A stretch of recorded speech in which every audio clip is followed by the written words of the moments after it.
Os preconceitos cognitivos aparecem em pessoas que não sejam alunos do segundo ano da faculdade? As pessoas cometem erros de decisão fora do laboratório, quando incentivos reais estão em jogo. As pessoas inteligentes são imunes ao preconceito? Esses preconceitos são realmente erros?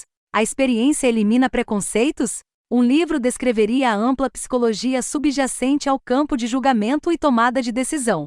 Um segundo livro forneceria uma história contemporânea do campo, através dos olhos de seu principal estudioso. O terceiro livro ofereceria um conjunto de instantâneos da jornada pessoal de Dani. O campo da pesquisa de decisão comportamental tem se mostrado notavelmente robusto, demonstrando efeitos que tiveram profundas influências na economia, finanças, marketing, medicina, direito e negociação, entre outros campos aplicados. A pesquisa de decisão comportamental se espalhou para outras áreas acadêmicas mais rapidamente do que qualquer tópico na história da psicologia. E Dani foi reconhecido com o Prêmio Nobel de Economia, entre muitos outros prêmios merecidos. Mas, nos últimos 35 anos, uma crítica contínua ao campo da pesquisa de decisão comportamental, particularmente o trabalho com foco em heurísticas e vieses, é que ele não oferece detalhes suficientes sobre os mecanismos psicológicos subjacentes aos efeitos fascinantes que documenta. Essa tensão sobre a natureza do campo e sobre a natureza das evidências necessárias para a publicação em periódicos pode ser parcialmente responsável pelo desenvolvimento da pesquisa de decisão comportamental mais nas escolas profissionais do que nos departamentos de psicologia nos últimos anos. Claro, existem outras explicações também. Então, com tanto do campo se afastando dos departamentos de psicologia, houve menos pressão para que os pesquisadores explicassem os mecanismos psicológicos subjacentes. Responder a muitas perguntas sobre os mecanismos psicológicos subjacentes à pesquisa de decisão comportamental está no cerne da TFS. E essas respostas representam o primeiro dos 3 livros especificados acima. Ao ser humano, é uma coisa escura e velada. E enquanto a lebre tem 7 peles, o ser humano pode lançar 7 vezes 70 peles e ainda não ser capaz de dizer: este é realmente você. Esta não é mais a casca externa. Assim disse Nietzsche, e Freud concordou. Nós somos ignorantes de nós mesmos.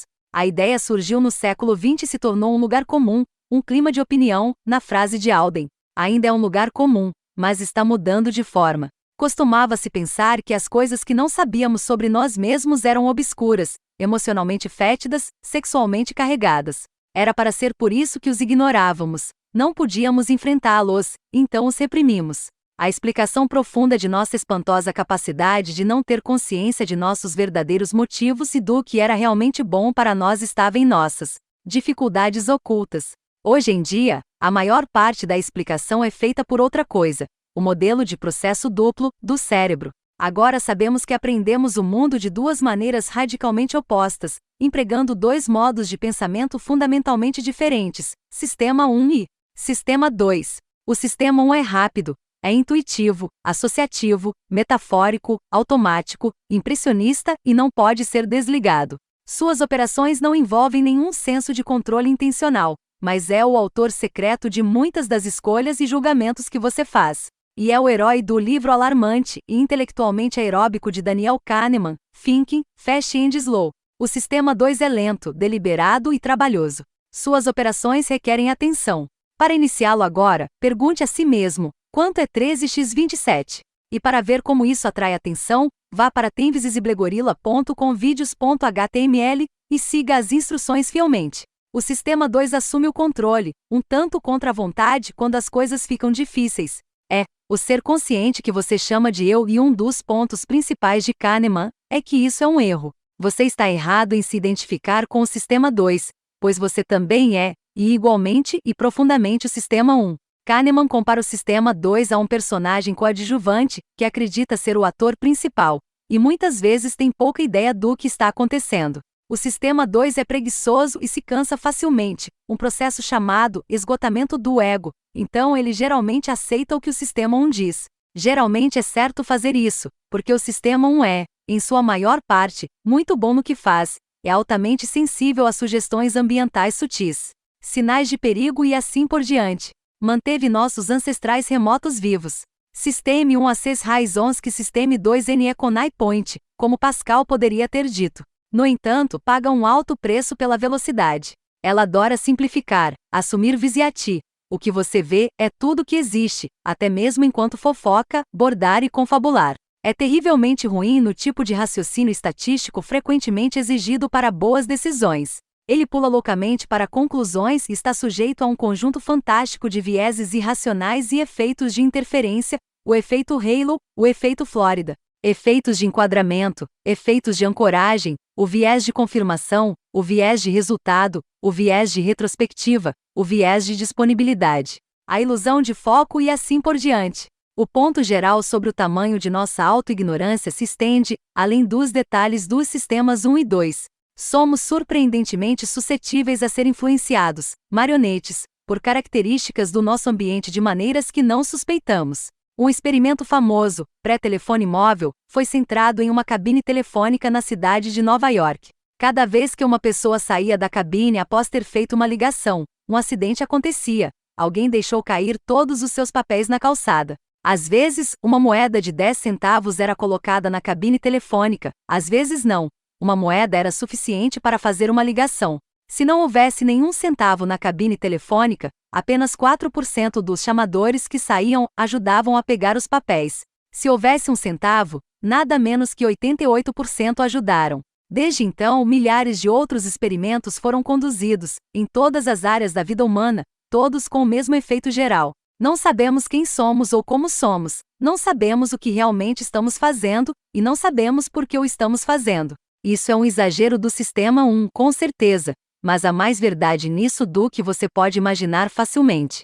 Os juízes acham que tomam decisões ponderadas sobre a liberdade condicional com base estritamente nos fatos do caso. Acontece, para simplificar apenas um pouco, que são os seus níveis de açúcar no sangue que realmente estão no julgamento. Se você segurar um lápis entre os dentes, forçando sua boca a formar um sorriso, você achará um desenho animado mais engraçado do que se você segurar o lápis apontando para frente, franzindo os lábios ao redor dele de uma forma que o faça franzir a testa. E por aí vai. Estranhos para nós mesmos. Também subestimamos enormemente o papel do acaso na vida. Este é o trabalho do Sistema 1. A análise do desempenho dos administradores de fundos no longo prazo prova conclusivamente que você se sairia tão bem se confiasse suas decisões financeiras a um macaco jogando dardos no tabuleiro. Existe uma ilusão tremendamente poderosa que sustenta os gerentes em sua crença de que seus resultados, quando bons, são o resultado da habilidade. Kahneman explica como a ilusão funciona. O fato é que os bônus de desempenho são concedidos por sorte, não por habilidade. Eles também podem ser entregues no lançamento de um dado. Eles são completamente injustificados. Pode ser por isso que alguns bancos agora falam de bônus de retenção, em vez de bônus de desempenho. Mas a ideia de que os bônus de retenção são necessários depende do mito compartilhado de habilidade. Em um experimento projetado para testar o efeito de ancoragem, juízes altamente experientes receberam uma descrição de um crime de furto em uma loja. Eles foram então ancorados em números diferentes, sendo solicitados a lançar um par de dados que haviam sido carregados secretamente para produzir apenas 2 totais, 3 ou 9. Finalmente, eles foram questionados se a pena de prisão pelo delito de furto em lojas deveria ser maior ou menor, em meses, do que o total mostrado nos dados. Normalmente, os juízes teriam feito julgamentos extremamente semelhantes, mas aqueles que tinham acabado de lançar 9 propuseram uma média de 8 meses, enquanto aqueles que haviam tirado 3 propuseram uma média de apenas 5 meses. Todos desconheciam o efeito de ancoragem. O mesmo vale para todos nós, quase o tempo todo. Achamos que somos inteligentes, estamos confiantes de que não seremos inconscientemente influenciados pelo alto preço de tabela de uma casa. Estavam errados. Kahneman admite sua própria incapacidade de conter alguns desses efeitos. Também estamos irremediavelmente sujeitos à ilusão de foco, que pode ser expressa em uma frase: nada na vida é tão importante quanto você pensa quando você está pensando sobre isso. Seja o que for que focalizemos, ele se desenvolverá no calor de nossa atenção, até que assumamos que seu papel em nossa vida como um todo é maior do que realmente é. Outro erro sistemático envolve a negligência da duração e a regra de pico-fim.